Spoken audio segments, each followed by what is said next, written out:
Welcome to Lesson 10, first part, which is the final reading lesson on Youth by Isaac Asimov. Today's learning intention is to learn about structure in a story and to recap how to write an introduction for a critical essay. We know we'll be successful if we can explain how this story follows an interesting story structure. We can evaluate the story structure as a whole and can create an introduction for a critical essay which contains all the information it needs to.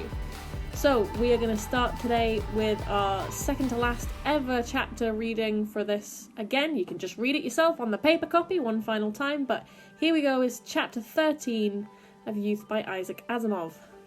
The merchant said, "Will we be taking off soon?" "Half an hour," said the explorer. It was going to be a lonely trip back. All the remaining 17 of the crew were dead, and their ashes were to be left on a strange planet. Back they would go with a limping ship, and the burden of controls entirely on himself. The merchant said, "It was a good business stroke not harming the young ones. We will get very good terms, very good terms." The explorer thought, "Business?" The merchant then said, "They've lined up to see us off, all of them. You don't think they're too close, do you? It would be bad to burn any of them with a rocket blast at this stage of the game. They're safe. Horrible looking things, aren't they? Pleasant enough inside. Their thoughts are perfectly friendly. You wouldn't believe it of them.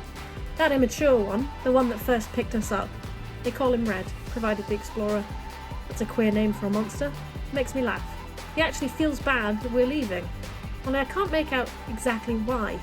The nearest I can come to it is something about a lost opportunity with some organisation or other that I can't quite interpret." "A circus," said the explorer briefly. "What? Why the impertinent monstrosity? Why not? What would you have done if you'd have found him wandering on your native world? Found him sleeping on a field on Earth, red tentacles, 6 legs, pseudopods and all?" Right, so that was chapter 13. So, did you spot the twist? If you didn't, here's another chapter which might reinforce it for you. A very, very short chapter, the final chapter, chapter 14. Here we go. Red watched the ship leave. His red tentacles, which gave him his nickname, quivered their regret at lost opportunity to the very last, and the eyes at their tips filled with drifting yellowish crystals that were the equivalent of earthly tears.